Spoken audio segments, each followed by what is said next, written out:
यहाँलाई स्वागत छ धरान इलेक्ट्रिसिटी युट्युब च्यानलबाट। म निर्मल बोलिरहेको छु। आज हामीले यशोदा कम्पनीको 270 लिटरको डीप फ्रिज त्यही हामीले एकदम पुरानो भएर समस्या आएर बारम्बार चोकिङ हुने समस्याले गर्दा हामीले यसरी चेम्बर बुन्दैछौँ। तपाईँले यो भिडियो हेरेर सिक्नुहुन्छ र जानकारी पनि पाउनुहुन्छ भन्ने आशा राखेको छु।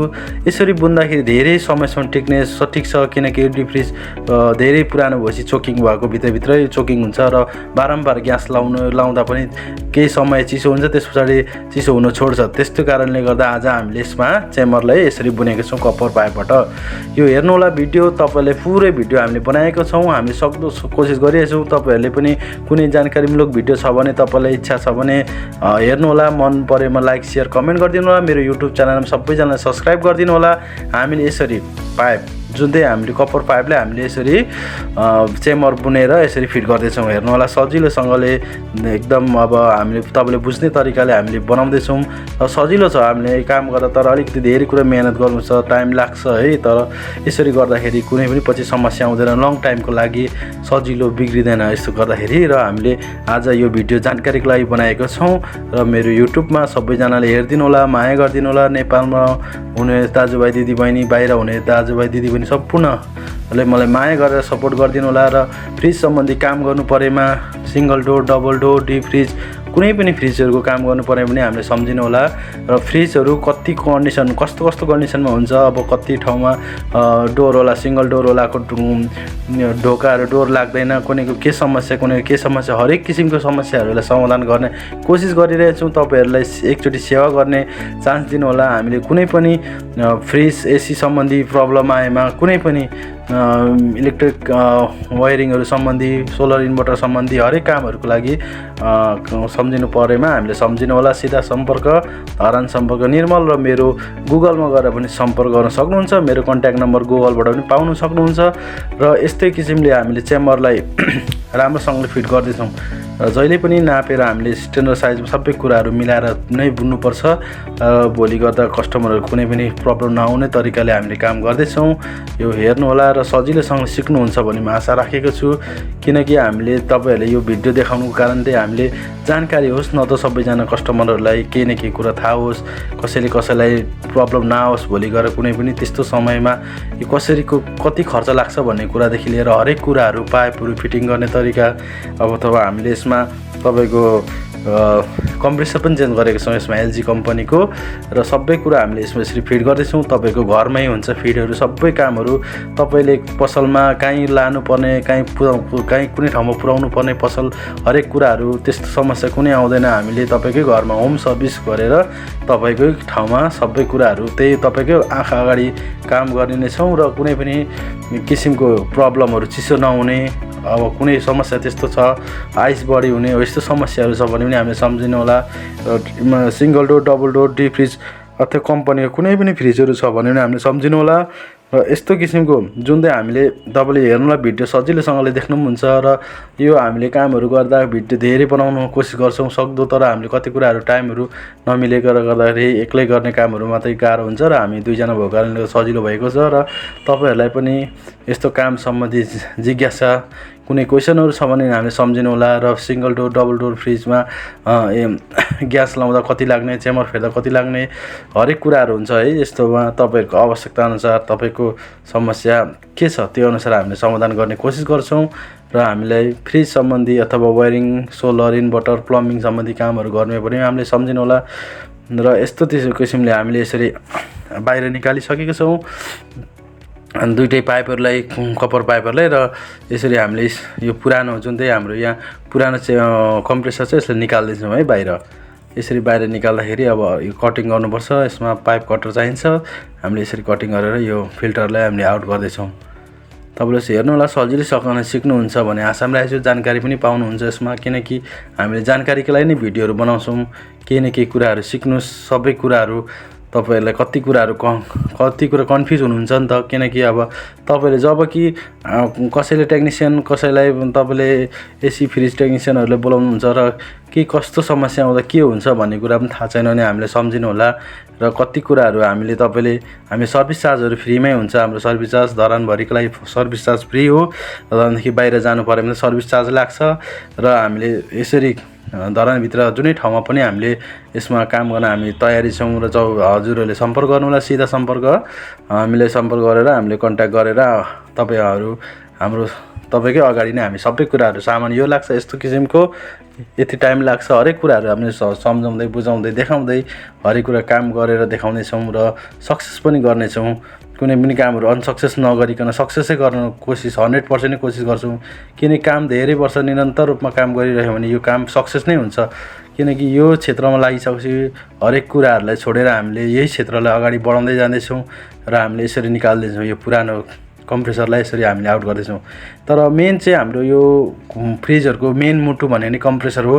कम्प्रेसर बिना केही पनि हुँदैन, चल्दैन, चिसो तातो केही हुँदैन, समस्या फ्रिजै भाइब्रेटै हुँदैन। जबकि हिटिङ हुँदैन, हिट नभएपछि तपाईँको के हुन्छ, चिसो नै हुँदैन, ग्यासको सर्कुलेसन कम बन्द भएपछि तपाईँको मेन भनेको तपाईँको कम्प्रेसर हो। जहिले पनि तपाईँको घरमा भोल्टेज कम छ भने पनि तपाईँले स्टेबलाइजर लाउनु होला। स्टेबलाइजर भयो भने राम्रो हुन्छ। किनकि भोल्टेजले इक्वालिटी बराबर नै भोल्टेज फाल्ने काम गर्नुपर्छ। किन 220 नै भयो भने राम्रो हो।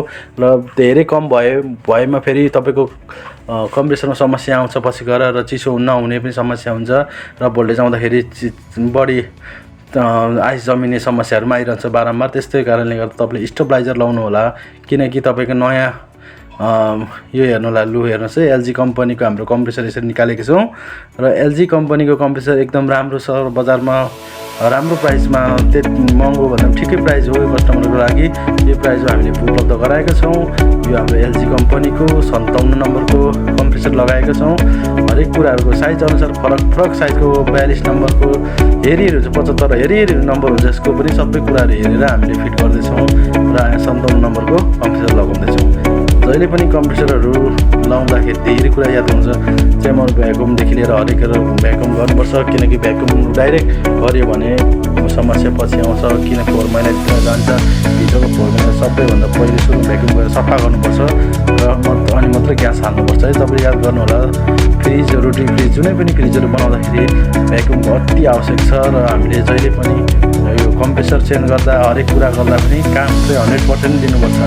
किनकि कतिजना कम्प्रेसर चेन्ज गर्दा पनि हरेक कुराहरू प्रब्लम आएको देखेको छु। त्यस्तो तरिकाले नगरौँ, काम गरेपछि पक्का तरिकाले काम गरौँ। र यसरी हामीले एलजी कम्पनीको कम्प्रेसर हामीले फिट गर्दैछौँ। यो हाम्रो भित्र च्याम्बर पनि कपर पाइपबाट हामीले बुनेको छौँ, पाइपबाट। र बाहिर हामीले यसरी यो भनेको मेन समस्या भनेको एकजना नयाँ टेक्निसियनको नाम त ननि होला, तर यो काम गर्ने क्रममा एकजना टेक्निसियनहरूले ग्यास डाइरेक्ट हालिदिनु भएको छ र पछि त्यो लिकेज भयो। यो चेक नगरिकन, भ्याकुम नगरिकन डाइरेक्ट ग्यास दिनुभएको छ। समस्या आएर पछि गएर कम्प्रेसर पनि बिग्रेको समस्याले गर्दाखेरि हामीले दुईटै कुरा चेन्ज गरेको छौँ। यसमा कम्प्रेसर पनि चेन्ज गऱ्यौँ र हामीले भित्रको चेम्बर पनि नयाँ बनाएको छौँ यसरी बुनेर। जबकि भोलि गएर कुनै समस्या नआओस् भनेर राम्रोसँगले फिट बुन्नुपर्छ नि त। अब यसरी हामीले फिट फिट गर्दैछौँ। जहिले पनि धेरै कुराहरू याद गर्नुपर्छ। कनेक्सनदेखि लिएर हरेक कुराहरू, बडी सर्टदेखि लिएर अर्थिङको तारहरू पनि कनेक्सन गर्नुपर्छ। हरेक कुरा छ यसमा। तपाईँहरू च्याम्बर फेर्दै हुनुहुन्छ भने, भर्खर सिक्ने इच्छा मन छ भने धेरै कुरा भिडियो हेर्नु होला। वेल्डिङ गर्दा पनि, जबकि पाइप वेल्डिङ गर्दा पनि धेरै ध्यान दिनुपर्छ। कति कुराहरू अनसक्सेस पनि हुन्छ है वेल्डिङ गर्ने क्रममा। किनकि फलाम पनि हुन्छ यसमा र एउटा कप्पर हुन्छ। कप्परमा त वेल्डिङ सजिलो हुन्छ, फलाममा र कप्परमा गर्दा त एकदम गाह्रो हुन्छ। त्यसैले तपाईँहरूले वेल्डिङ गर्ने कामहरू गर्दै हुन्छ, सिक्दै हुनुहुन्छ, अथवा फ्रिज सम्बन्धी कुनै जानकारीहरू लिन सक्नुहुन्छ हामीबाट। र तपाईँले डाइरेक्ट फोन गरेर पनि मेरो फ्रिजको यस्तो समस्या छ, के छ, यस्तो कसरी गर्न सकिन्छ भन्ने कुराहरू छ भने हामीले कन्ट्याक्ट गर्नु होला। र कुनै फ्रिज सम्बन्धी समस्या पऱ्यो भने हामीले सम्झिनु होला। जहिले पनि वेल्डिङ गर्दा धेरै कुरा यो हिट एकदम राम्रोसँग मिलाउनुपर्छ। र हामीले यसरी जबकि वेल्डिङ यसरी गर्छौँ हामीले पाइपहरू एकदम याद हुन्छ। किनकि पाइप वेल्डिङ गर्दा कहिलेकाहीँ बन्द पनि हुनसक्छ। त्यस्तै तरिकाले नगर्नु होला। राम्रोसँग सेफ्टी लगाएर पछाडि कभरमा कुनै फायरिङ गर्दा जुन आगो बल्छ त्यसमा पछाडि गएर कुनै बडीहरूमा टच भएर डढ्ने समस्या हुन्छ, एकदम याद गर्नुपर्छ। र यसरी जुन चाहिँ वेल्डिङ गरिन्छ एकदम डरसँगले गर्नुपऱ्यो र चेक गर्नुपऱ्यो। चेक नगरिकन यसरी भयो भनेर नछोडिदिनु होला, चेक गरेरै काम गर्नुपर्छ जहिले पनि। चेक गर्दाखेरि राम्रो पनि हुन्छ, चेक गरेर सक्सेस हुन्छ। हामीले चेक पनि गरेको छौँ है, यसमा हेर्नु होला, सजिलोसँगले बुझ्नु पनि हुन्छ। र भिडियो मन परेमा सबैजना लाइक सेयर कमेन्ट गरिदिनु होला। जति पनि कामहरूको हामी भिडियो बनाउँछौँ सबै कुरा सक्सेस नै भएको कामहरू मात्रै छ हाम्रो। त्यसैले हामी धेरै यो काममा निरन्तर अगाडि बढिरहेछौँ। कहीँ फ्रिज बनाउने, कहीँ एसी लगाउने, कहीँ वायरिङ गर्ने, कहीँ सोलर सम्बन्धी, कहीँ इन्भर्टर सम्बन्धी, कहीँ प्लम्बिङ सम्बन्धी हरेक कुराहरूको हामीले भिडियो बनाउँदैछौँ। र हामी निरन्तर रूपमा भिडियो बनाउँदै गइरहेका छौँ। र युट्युब च्यानललाई पनि म सबैजना सहयोग गरिदिनु होला र माया गरिदिनु होला। युट्युब भनेको एकदम राम्रो प्लेटफर्म हो, जुन कि सबैजनाले सिक्नु पाउनु, देख्नु पाउनु नै तपाईँको चान्स हो। किनकि धेरै कुराहरू तपाईँले बुझिनु पनि सक्नुहुन्छ यसमा र सिक्न पनि सक्नुहुन्छ है, कसरी के गर्ने रहेछ, कसरी के हुँदो रहेछ भन्ने कुराहरूलाई तपाईँलाई सजिलो छ। र नेपालमा धेरै भिडियोहरू कम मात्रामा पाइन्छ, किनकि इन्डियातिर बढी मात्रामा छ। अब हामी नेपाली सबैजनाले सिकौँ, जानौँ, हरेक कुराहरू इच्छा राख्यौँ भन्ने नै चाहन्छु। तर म जति कुरा सिकाउन चाहन्छु त्यो सबै कुराहरू सक्सेस भएको कुराहरू मात्रै सिकाउन चाहन्छु, किनकि मैले 100% नै सक्सेस छ भन्ने कुरालाई मात्रै देखाउँछु। किनकि गलत छ भने गलतलाई म देखाउनु, किन गलत हामीबाट हुँदैन। काम भनेको कन्टिन्यू गर्नुपर्ने भएको कारणले गर्दा यस सम्बन्धी नै काम गर्नुपर्दाखेरि हरेक कुराहरू हामीले एउटा एकले अर्कोलाई सपोर्ट गरेर यसरी हामीले सेकेन्ड कम्प्रेसरबाट हामीले यसरी एयर भ्याक्युम गरेका छौँ। यसरी हामी जहिले पनि हामीसँग फाल्टो एक्स्ट्रा कम्प्रेसर हुन्छ, त्यसले भ्याक्युम गर्ने, क्लिनिङ गर्ने सबै काम यसले नै गर्छ। र हरेक कुराहरू प्रेसर दिएर चेक गर्नेदेखि लिएर हरेक कुराहरू हामीले कति प्रेसरमा चेक गर्ने के कुराहरू सबै कुराहरू हाम्रो अर्को हामीसँग एक्स्ट्रा हुन्छ कम्प्रेसर, त्यसबाट हामीले यसरी मिलाएर हामी चेक गरेर हावा एयर फाल्दै जाउँ। यो पाइपभित्र कति फोहोरहरू छ त्यसको कुराहरूलाई पनि त टाइम दिनु, सबै कुराहरू हामीले चेक गर्नुपर्छ। यसरी भित्र पाइपभित्र भएको फोहोरहरूलाई हामीले बाहिर निकाल्नुपर्छ। कहिलेकाहीँ आउटडोरमा भएको पाइपहरूको फोहोर हुन्छ, किनकि पुरानो कम्प्रेसरमा लिकेज भएर पानी छिरेको हुन्छ र फोहोर मैला भएर पछि कम्प्रेसर नचल्ने, ब्लक भयो भने समस्या हुन्छ। र ब्लक भएमा फेरि त्यसलाई गर्नुपर्छ, फेरि त्यसको फिल्टर निकालेर फेरि नयाँ ग्यास पनि हाल्नु अवस्था हुन्छ। हरेक कुरा यसमा आफूले नै याद गर्नुपर्छ। र जहिले पनि यो वेल्डिङ गर्दा एकदम डरोसँगले वेल्डिङ गर्ने, चेक गर्नुपर्छ। चेक नगरिकन वेल्डिङ भयो भनेर नछोडिदिनु होला, किनकि काम गरेपछि पक्का गर्नुपर्छ। हामीले फिल्टर पनि चेन्ज गर्छौँ, कतिजना टेक्निसियनले फिल्टर चेन्ज गर्नुहुन्न, फिल्टर पनि यो जहिले पनि चेन्ज गरिदिनु होला। फिल्टर चेन्ज गरेको एकदम राम्रो हुन्छ। फिल्टरको काम भनेको एकदम सफासँगले ग्यासलाई सप्लाई दिने काम गर्छ। जहिले पनि फिल्टरहरू नयाँ नै लगाइदिनु होला। पुरानो फिल्टरमा तपाईँले ग्यास कहिले पनि नभरिदिनु होला। पुरानो फिल्टरमा ग्यास भरिदिनु भने छिटै ब्लक भएर फ्रिज सम्बन्धी कुनै समस्याहरू नआउने हुन्छ है। जसको कारणले गर्दा जहिले पनि फिल्टरहरू चेन्ज गरिदिनु होला यसरी। र हामीले यसरी कनेक्सन जोड्दैछौँ। तपाईँले धेरै कुरा सिक्नुहुन्छ यसमा, हामीले कसरी के गरेर जोड्दैछौँ, कुन तरिकाले जोड्दैछौँ सबै देख्नुहुन्छ। र भिडियोमा सबै कुरा सिकाएको छ। तर मैले भिडियो बनाएको छु, साथीले काम गरिरहेछ यसमा। हामी दुईजनाको धेरै कुरा यसमा सपोर्ट छ। काममा इमान्दारी त हरेक कुरा हुन्छ नि त। कामहरू गर्दाखेरि 100% नै दिनुपर्छ। हामीले हाम्रो वारेन्टी ग्यारेन्टी सबै कुराहरूमा हामीले विश्वाससँगले काम गर्नुपर्छ। भोलि गएर वारेन्टी छैन काममा, हामीले यति वर्षको वारेन्टी हुन्छ, यस्तो हुन्छ भनेर पनि कामलाई 100% दिएर काम गर्नुपर्छ। त्यही भएर हामीले यसरी चेक गर्छौँ है। हामीले जहिले पनि यसरी चेक गर्छौँ। साबुन सरफ सेम्पूमा यसरी हामीले फिस निकालेर हामीले मजाले चेक गर्छौँ। पाइपहरू कहीँ लिकेज भयो, कहीँबाट हावा गयो, केही भयो भन्ने कुराहरू यसले पत्ता लगाइन्छ सजिलैसँगले। र यस्तो तरिकाले फ्रिजहरू बनाउँदा रिपेयरिङ गर्दा तपाईँको घरमा पनि यसरी टेक्निसियन आउनुभएको छ भने हेर्नु होला, कसरी के गर्नुहुन्छ, कसरी के गर्दा के हुन्छ भन्ने कुरा त यसरी पत्ता लगाउन सजिलो हुन्छ। हामीले सेम्पूमा यसरी लगाएर मजाले हामीले चेक गरेको छौँ। एकछिन टाइम छोडिदिन्छौँ र सबै ठाउँमा हेर्छौँ, चेक गरिसक्छौँ, भ्याक्युम गरिसक्छौँ। अनि त्यस पछाडि मजाले नयाँ ग्यास हालिदिन्छौँ। सजिलोसँगले हेर्नु होला, कति कुराहरू थाहा छैन भने पनि सम्झिनु होला। र कुनै काम सम्बन्धी त्यस्तो प्रब्लम आयो भने पनि हामीले कन्ट्याक्ट गरिदिनु होला। हामीले केही समय 10 मिनट 5 मिनट 5-10 मिनट पछाडि हामीले ग्यासलाई रिफिल गर्दैछौँ। हामीले कम्प्रेसरमा स्टार्टिङ ग्यास हामीले कति दिने, प्रेसर ब्याकअप भनेको सबै कुरा हामीले चेक गरिदिनुपर्छ कम्प्रेसर अनुसार। र हामीले यसरी भित्र साइडमा ग्यास लगाइदिइसकेको छौँ र हाम्रो टेस्ट हुँदैछ कतिको हिटमा कम्प्रेसर हिट भइरहेछ, कति प्रेसरमा यसले दिइरहेछ भन्ने कुरा पनि यहाँबाट हामीले देखाउन सक्छौँ।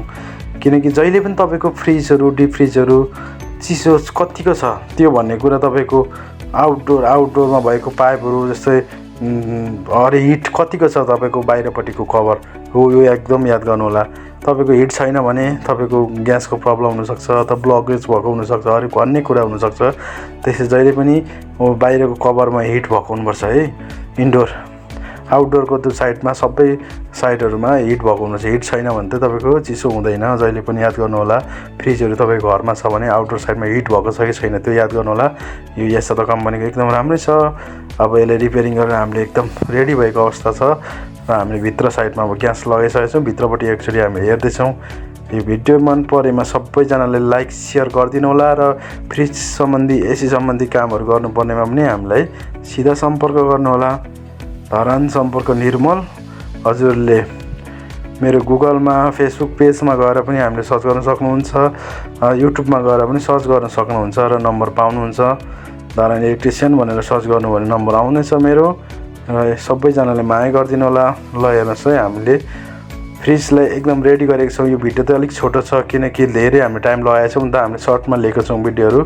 त्यसैले आज हामीले छोटो भए पनि सबै कुरा देखाउन कोसिस गरेको छौँ। हेरिदिनु भएकोमा धन्यवाद र सबैजनाले माया गरिदिनु होला। हामीले इनसाइडभित्र कतिको चिसो भयो भन्ने कुरा हामी तपाईँलाई अब यसपछि यस देखाउँदै गएका छौँ।